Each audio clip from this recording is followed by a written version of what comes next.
Merci d'être au rendez-vous d'Économie Le Max sur i24 News. Au programme aujourd'hui, l'Europe sous la menace d'une déflation. Les gouverneurs de la Banque Centrale Européenne se réunissaient ce jeudi. La BCE laisse inchangé son principal taux de refinancement à son plus bas historique. Mais la vraie question, c'est celle d'une relance monétaire. Mario Draghi va-t-il imiter la Fed, la réserve fédérale américaine? On en parle avec Ben Amoyal. Et puis un passage en Jordanie en fin d'édition, un pays exposé plus que jamais à la menace de la désertification. L'eau se fait rare, de plus en plus rare dans ce pays en manque de ressources. Il y a urgence, mais aujourd'hui l'espoir revient grâce à la plantation d'oliviers. Explication tout à l'heure. Et voilà pour les titres. Tour du monde d'abord, comme chaque jour, de l'essentiel de l'actualité éco, avec pour commencer l'annonce hier de la Banque africaine de développement d'une aide de 155 millions de dollars pour la lutte contre le virus Ebola. Libéria, Guinée, Sierra Leone vont en bénéficier, les pays les plus touchés, mais aussi la Côte d'Ivoire à titre préventif et à hauteur de 9 millions. 10 millions supplémentaires sont également prévus pour encourager le personnel médical à se rendre dans ces pays. Le total de l'aide consentie par la banque atteint désormais depuis le début de l'épidémie les 225 millions de dollars. Ebola pourrait coûter entre 1 et 1,5 point de PIB à ces 4 pays. Le secteur des matières premières est évidemment le plus exposé. Ce que nous voyons avec Ebola, c'est que le secteur des matières premières des pays touchés est lentement mis sous pression. Il n'y a pas eu de désinvestissement massif et soudain. Ce qu'il se passe, c'est un ralentissement de toutes les opérations. Tout le monde met tout au second plan en termes de nouveaux investissements. Autre institution, la Banque mondiale, polémique autour des bonus versés à au moins 4 hauts dirigeants. Des primes pour compétences exceptionnelles accordées à l'heure même où la Banque mondiale affiche clairement une politique d'austérité en interne. 400 millions de dollars d'économies pour les 3 prochaines années sur un budget total de 5 milliards. Des suppressions de postes sont prévues parmi les 10 000 salariés. Des ambivalences qui pourraient ternir l'image de cette institution de lutte contre la pauvreté. On parle à nouveau de l'Argentine. Cette fois, c'est le gouverneur de la Banque centrale qui a présenté sa démission hier. En pleine turbulence économique et financière, l'annonce a fait plonger la bourse de Buenos Aires, moins 8,22% à la clôture. Juan Carlos Fabrega aura tenu moins d'un an à son poste. Chute des réserves de devises, 28 milliards de dollars aujourd'hui contre 50 il y a 3 ans. Chute aussi de la monnaie, le peso. La veille de sa démission, la présidente Cristina Kirchner avait émis des critiques sur son institution. En bref, la Russie, et ce n'est pas une surprise, le FMI réduit de moitié ses prévisions de croissance pour le pays, 0,5% en 2015 contre 1% prévu jusqu'alors. En cause, bien sûr, l'incertitude, le risque géopolitique.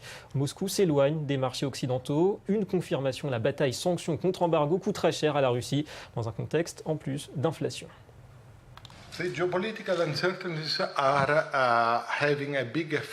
Les risques géopolitiques ont un gros impact sur l'économie russe à travers les sanctions, mais aussi indirectement car elles augmentent nettement l'incertitude. Pour ces raisons, aujourd'hui, la Russie est très limitée, voire absente sur les marchés extérieurs.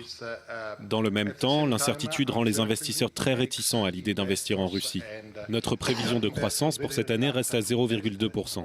Par contre, pour l'année prochaine, nous espérons maintenant 0,5 au lieu de 1%. En bref, encore les nouvelles mi-figue, mi-raisin en provenance d'Espagne. Hier, nous parlions du retour de la croissance. On apprend aujourd'hui que le chômage est reparti à la hausse. 4,45 millions de demandeurs d'emploi en septembre, près de 20 000 de plus en un mois. Le taux de chômage se situe toujours autour de 24,5%. Et puis c'est bien sûr le rendez-vous biannuel pour les grands constructeurs de la planète. Ce jeudi s'ouvre à Paris Expo Porte de Versailles, le mondial de l'automobile. Ouverture pour la presse, ce sera samedi pour le grand public. Et après 5 années de déprime, le marché automobile français rebondit, plus 6,3% sur un an en septembre. Et c'est PSA qui en profite le plus, une hausse de 17%.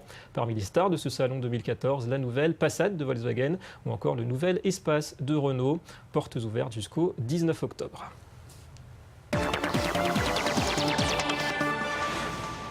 On va faire un point à présent sur la semaine des marchés financiers. Éric Lewin est en ligne avec nous depuis Paris. Bonjour Éric. Bonjour David. Bonjour Éric, rédacteur en chef des publications Agora. Alors des marchés cette semaine inquiets, Ebola, pétrole, production manufacturière, mais c'est surtout vers Hong Kong que se tournent tous les regards. Oui, écoutez, il y a beaucoup d'événements qui se conjuguent. Alors tout d'abord en Europe, il y a de plus en plus de risques de récession, avec notamment un indice PMI manufacturier qui est sorti hier, qui n'est pas bon, puisqu'il est tout juste au-dessus de 50. Il y a également des risques de déflation en Europe avec une inflation qui n'a progressé que de 0,3% le mois dernier, c'est assez faible. Et puis aux États-Unis, il y a eu des chiffres mitigés avec notamment un ISM manufacturier, c'est un indice manufacturier en forte baisse qui a nettement déçu. Et puis il y a eu ce cas bien sûr de l'Ebola aux États-Unis. Alors ça a surtout joué, David, sur les compagnies aériennes américaines qui ont baissé de l'ordre de 3 à 4%. Pour l'instant, c'est un cas isolé, mais cela pourrait angoisser les investisseurs si ça continuait. Et puis il y a bien sûr la situation à Hong Kong. Alors Hong Kong, il faut bien comprendre que le tourisme et le commerce, ça représente 10% du PIB chinois, qu'on est actuellement dans la Golden Week, c'est-à-dire que c'est une semaine de congé qui est habituellement très bonne pour le tourisme. Il y a beaucoup de magasins fermés. Et vous savez, quand on regarde un petit peu les chiffres, notamment sur Hong Kong, on se rend compte que 20% des exportations horlogères suisses vont vers Hong Kong et que par exemple 12% du chiffre d'affaires de Swatch, c'est à Hong Kong. Et pour Gucci, Prada, Hermès ou encore Louis Vuitton, c'est entre 5 et 10%. Ce qui veut dire que ça, il peut y avoir un impact extrêmement important. Une économie de Hong Kong qui a ralenti, on attendait 3 à 4% de croissance en début d'année. On aura sans doute entre 2 et 3%. Bref, c'est un mauvais point sur l'économie, sur le tourisme, mais aussi sur le secteur bancaire, parce qu'il y a plus de 150 banques à Hong Kong. Alors pour l'instant, c'est pas dramatique, mais il ne faudrait pas que le mouvement dégénère. Pourquoi ? Parce qu'il peut y avoir très vite des fuites de capitaux, aller notamment vers Singapour, qui est considéré comme plus sûr d'un point de vue politique. Bref, il ne faut absolument pas que la situation s'envenime. Alors depuis 2 jours, on est un peu tranquille avec la bourse de Hong Kong parce qu'elle est fermée. Elle devrait rouvrir demain. Attention peut-être à la volatilité, attention peut-être à la casse, si les événements continuaient dans l'ex-colonie britannique. Ouais, de la volatilité. Alors, autre actualité cette semaine, Eric, beaucoup l'attendaient, c'est la baisse de l'euro. Ça ne suffit pas pour rassurer toutefois les investisseurs. Écoutez, non, parce qu'en 3 mois, l'euro est passé de 1,37 contre le dollar à 1,26. Et finalement, on se dit que cette baisse de l'euro ne suffit pas parce que l'Europe va tellement mal, et si vous voulez, il y a tellement de problèmes de débouchés, c'est pas parce qu'une monnaie perd 10% qu'on va trouver de nouveaux marchés. Donc c'est un petit peu plus compliqué. Alors il y a certaines entreprises à qui ça profite, Sanofi qui fait 30% de son chiffre d'affaires aux États-Unis, Essilor qui fait 35% encore, Alcatel. Pour ce genre de sociétés, ça profite vraiment parce qu'elles sont très présentes aux États-Unis. Pour les sociétés notamment françaises et allemandes qui sont extrêmement sur le continent européen, il n'y a pas tellement d'impact, et en tout cas ça ne suffit pas pour rassurer les investisseurs qui se disent que finalement, aussi bien l'économie américaine que l'économie européenne, que l'économie chinoise, que l'économie brésilienne ralentit, et qu'il n'y a aucune raison d'acheter des actions, et ce n'est pas une baisse de l'euro de quelques 10 cents qui va changer la donne pour l'instant. Merci beaucoup Eric Levin pour ces explications. Depuis Paris, on le rappelle. Et on se penche à présent sur le grand rendez-vous de ce jeudi. C'était la réunion à Francfort du Conseil des gouverneurs de la Banque centrale européenne. Face à la quasi-absence d'inflation en Europe, la BCE allait-elle employer les grands moyens, dont la planche à billets comme l'a fait aux États-Unis? La réponse est oui, c'est Mario Draghi qui l'a confirmé cet après-midi. Et nous accueillons Ben Amoyal, bonjour. Bonjour. Directeur de Premia Capital. Alors beaucoup espéraient, attendaient que la Fed passe enfin à l'action de ce côté-là avec la planche à billets. Vous faites partie de cela?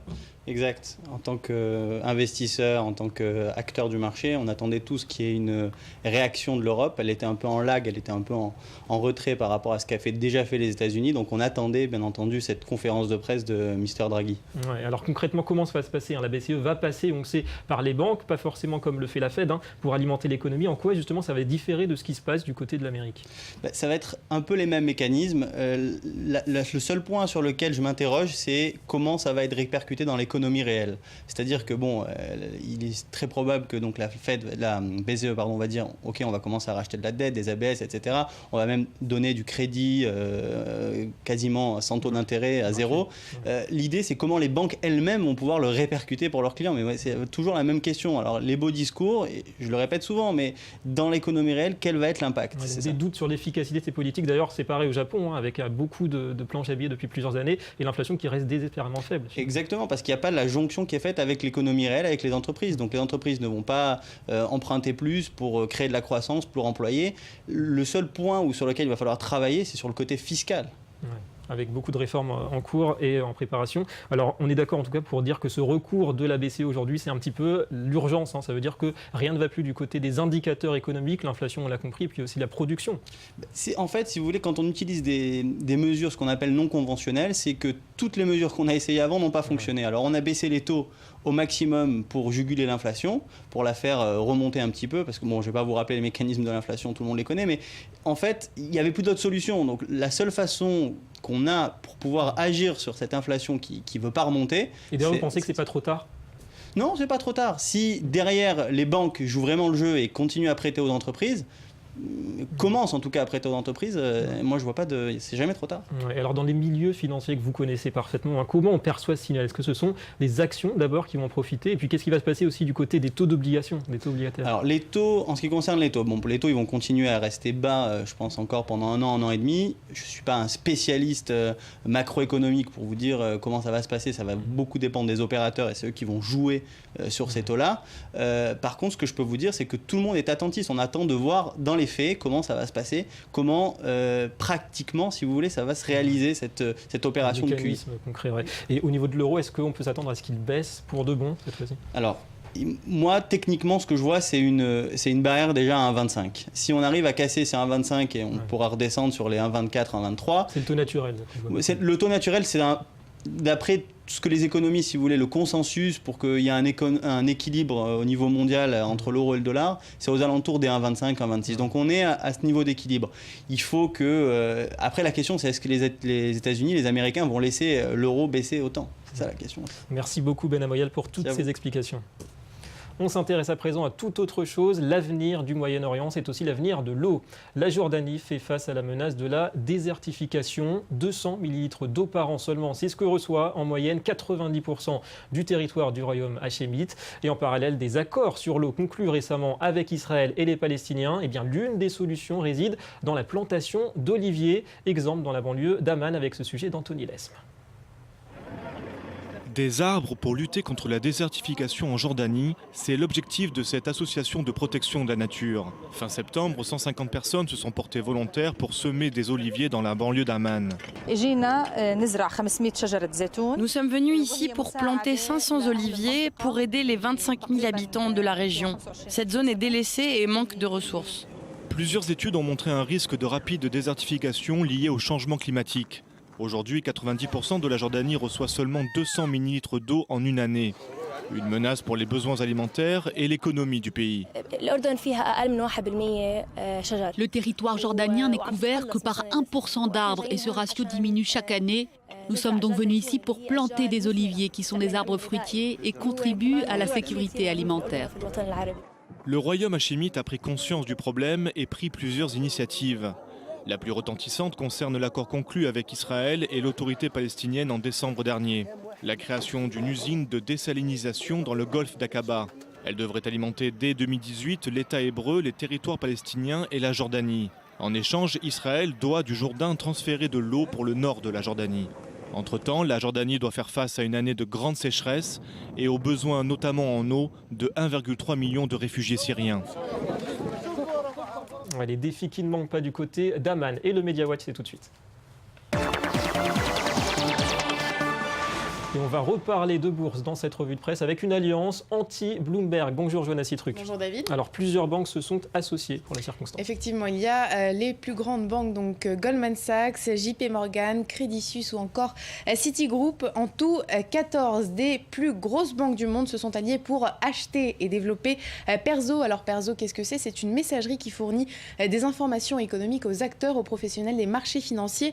Leur objectif est donc de réduire leur dépendance à Bloomberg, qui est jusque-là le seul groupe à fournir ce genre d'informations, de services, un service qui leur coûte très très cher puisque pour recevoir les informations de Bloomberg, les banques doivent s'équiper de terminaux qui leur coûtent environ 20 000 $ chacun. En plus, la facture augmente de 2% par an, donc même si Bloomberg reste le leader du marché, ça pourrait le pousser à diminuer ses prix. Sans doute. Alors on continue avec la Norvège, Johanna, la Norvège qui serait le pays le plus agréable au monde pour les personnes âgées. Effectivement, l'indice Global Age Watch 2014 a été révélé. Donc, il classe 96 pays selon le bien-être économique et social des personnes âgées. Pour le calculer, cet indice, 4 variables sont prises en compte. La première, c'est la sécurité des revenus, savoir s'il y a des retraites, des pensions qui sont versées par le gouvernement.